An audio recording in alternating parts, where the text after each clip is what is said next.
ഇന്നത്തെ കാലഘട്ടത്തിൽ നമ്മൾ എടുത്തു നോക്ക്. ഇന്നത്തെ പെൺകുട്ടികളുടെയൊക്കെ ജീവിതവും അവരുടെ വസ്ത്രധാരണകളും അവരുടെ സംസാരവും അവരുടെ പ്രവർത്തനങ്ങളും നമ്മൾ എടുത്തു നോക്ക്. വളരെ സങ്കടം തോന്നുന്ന രീതിയിലുള്ളതാണ്. എന്റെ പ്രിയപ്പെട്ടവരെ, അള്ളാഹുവിന്റെ റസൂൽ സല്ലല്ലാഹു അലൈഹി വസല്ലമ തങ്ങൾ അവിടെ നിന്ന് പറഞ്ഞു, നിങ്ങളുടെ ഭാര്യമാർ, നിങ്ങളുടെ മക്കൾ അള്ളാഹു നിങ്ങളെ ഏൽപ്പിച്ചിരിക്കുന്ന അമാനത്ത, നാളെ അള്ളാഹു നിങ്ങളോട് അതിനെക്കുറിച്ച് വിചാരണ ചെയ്യുമെന്ന് ആദരവായ പ്രവാചകൻ നബി മുഹമ്മദ് മുസ്തഫ സല്ലല്ലാഹു അലൈഹി വസല്ലം പ്രവാചകൻ അവിടെ നിന്ന് പറഞ്ഞു തരുമ്പോൾ, എന്റെ പ്രിയപ്പെട്ടവരെ, ഇന്ന് നമ്മുടെ വീടിന്റെ അകത്ത് കഴിയുന്ന നമ്മുടെ മക്കളുടെ അവസ്ഥകളെ കുറിച്ച് ചിന്തിച്ചു നോക്ക്. അള്ളാഹുവെ പടച്ചവനെ, വസ്ത്രധാരണങ്ങളെ പോകട്ടെ, നമ്മുടെ മക്കൾ ഇന്ന് തലമറയ്ക്കുന്നത് പോലും അവർക്ക് വല്ലാത്ത ബുദ്ധിമുട്ടായി തോന്നുന്ന ഒരു കാലഘട്ടം. തലമറയ്ക്കാറില്ല. വഅദിന്റെ സദസ്സുകളിൽ വന്നിരുന്നിട്ട് പോലും എന്റെ പ്രിയപ്പെട്ട സഹോദരിമാർ, എല്ലാവർക്കും അറിയാം, പടച്ചവനെ മുടി പുറത്ത് കാണുന്നത് പാപമാണ്, ഔറത്താണ് മുടി പുറത്തിടാൻ പാടില്ല. എന്റെ പ്രിയപ്പെട്ടവരെ, നിനക്കറിയാം, ഒരു പെണ്ണ് അന്യപുരുഷനോട് സലാം പറയാൻ പാടില്ല.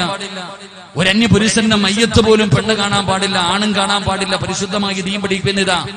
പക്ഷേ മുടിയൊക്കെ ഇങ്ങനെ തുറന്നിട്ടുകൊണ്ട് നടക്കുന്ന എന്റെ പ്രിയപ്പെട്ട സഹോദരിമാർ, അത് വളരെ നിസ്സാരമായിട്ട്, അതൊരു പാപമായിട്ട് തന്നെ കരുതുന്നില്ല. മുടി ഇങ്ങനെ തുറന്നിട്ടുകൊണ്ട് നടക്കുമ്പോൾ എന്റെ പ്രിയപ്പെട്ട സഹോദരിമാരെ, അല്ലാഹുവിന്റെ പ്രവാചകൻ സല്ലല്ലാഹു അലൈഹി വസല്ലമ തങ്ങൾ അവിടെ നിന്ന് പറയുന്നത് നിസ്സാര പാപമല്ല. തലയിലെ മുടികൾ ഇങ്ങനെ തുറന്നിട്ടുകൊണ്ട് നടക്കുന്ന ഉമ്മ, എന്റെ പ്രിയപ്പെട്ട പെങ്ങളെ, നാളെ പടച്ചറപ്പിന്റെ കോടതിയിലേക്ക് നീ കടന്നു ചെല്ലുമ്പോൾ അല്ലാഹു നരകത്തിന്റെ ഒരു തൊപ്പിയാണ് നിന്റെ തലയിൽ വെക്കുന്നത്. അല്ലാഹുവേ, തലച്ചോറ് പോലും ഇങ്ങനെ ഉരുകി ഒലിച്ചു പോവുകയാണ്. അല്ലാഹുവേ, എന്തിന്റെ പേരിൽ തലമറയ്ക്കാതെ നടക്കുന്ന പെണ്ണിന് പടച്ചറപ്പ് കൊടുക്കുന്ന ശിക്ഷ ഇതാ. എങ്കിൽ എന്റെ പ്രിയപ്പെട്ട പെങ്ങള്, മഹാനായ നബി മുഹമ്മദ് മുസ്തഫ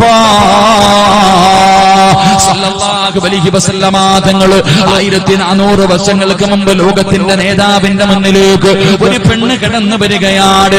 യാ റസൂലല്ലാഹ്, അല്ലാഹുവിന്റെ നബിയേ, എനിക്ക് വേണ്ടി ഒന്ന് ദുആ ചെയ്യണേ നബിയേ. എനിക്ക് അപസ്മാരത്തിന്റെ രോഗമാണ്, വല്ലാത്ത വേദനയാണ് നബിയേ, വല്ലാത്ത പ്രയാസമാണ് നബിയേ, എന്നെ കൊണ്ട് താങ്ങാൻ കഴിയുന്നില്ല നബിയേ. അതുകൊണ്ട് എന്റെ അപസ്മാര രോഗമൊന്ന് മാറാൻ വേണ്ടി ഒന്ന് ദുആ ചെയ്യണേ. അല്ലാഹുവിന്റെ പ്രവാചകന്റെ മുന്നിൽ ഒരു പെണ്ണ് വന്ന് പറയുമ്പോ അല്ലാഹുവിന്റെ പ്രവാചകൻ അവിടെ നിന്ന് പറഞ്ഞു, ഞാൻ ദുആ ചെയ്താ നിന്റെ രോഗം മാറും, ഞാൻ ദുആ ചെയ്താ നിന്റെ രോഗം മാറും. പക്ഷേ ഈ വേദന നീ സഹിച്ചാൽ അല്ലാഹു നിനക്ക് സ്വർഗം തരും പെണ്ണ്.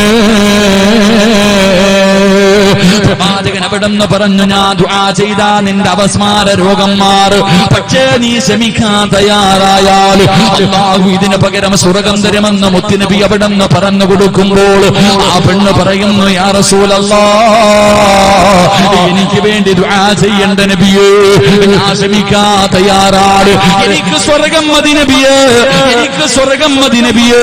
അവിടെ നിന്ന് പ്രവാചകനോട് പറഞ്ഞിട്ട് നടന്നു പോവുകയാണ്. അതാ കുറച്ചങ്ങ് മുന്നോട്ട് നടന്നു. പിന്നെയും തിരിച്ച പ്രവാചകന്റെ മുന്നിൽ വന്നിട്ട് പറയുന്നു, യാ റസൂലല്ലാഹ്, എനിക്ക് വേണ്ടി ദുആ ചെയ്യണേ നബിയേ.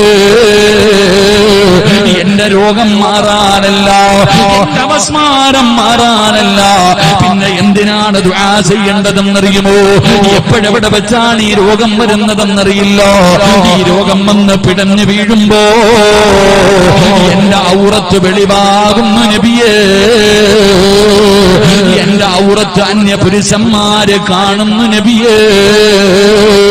അതുകൊണ്ട് രോഗം വന്ന് പിടഞ്ഞു വീഴുന്ന സമയത്ത് എന്റെ ഔറത്ത് വെളിവാകാതിരിക്കാൻ ഒന്ന് അല്ലാഹുവിനോട് ദുആ ചെയ്യുമോ നബിയേ? പടച്ചവനെ, രോഗം പിടിച്ച് ബോധം കെട്ട് താഴെ വീഴുന്ന സമയത്ത് പോലും ഒരാളും തന്റെ ശരീരം കാണാൻ പാടില്ല. ആ സമയത്ത് പോലും തന്റെ ഔറത്ത് മറ്റുള്ളവർ കാണുന്നത് ഇഷ്ടപ്പെടുന്നില്ല. അതുകൊണ്ട് മുത്തുനബിയോട് ദുആ ചെയ്യാനാ പെണ്ണ് പറയുമ്പോൾ ഈ സദസ്സിലിരിക്കുന്നവര്, എന്റെ പ്രിയപ്പെട്ട വാപ്പമാര്, അല്ലാഹു നിന്നെ ഏൽപ്പിച്ചിരിക്കുന്ന അമാനത്താണ് നിന്റെ പെൺമക്കള്. ആ പെൺമക്കളുടെ വസ്ത്രധാരണയെ കുറിച്ച് നീ എന്തേ ചിന്തിക്കാത്തത്? നിന്റെ പുന്നമക്കളുടെ ശരീരത്തിന്റെ വടിവുകൾ വെളിയിൽ കാണുന്ന വസ്ത്രം ധരിച്ചു തലമറക്കാതെ നിന്റെ പൊന്നാര മക്കള് നടക്കുന്നത് നീ കാണുന്നവനല്ലേ? അത് പാവമാണെന്ന് നിനക്കറിയില്ലോ, അത് തെറ്റാണെന്ന് നിനക്കറിയില്ലോ, അത് അല്ലാഹ് ഇഷ്ടപ്പെടാത്ത കാര്യമാണെന്ന് നിനക്കറിയില്ലോ.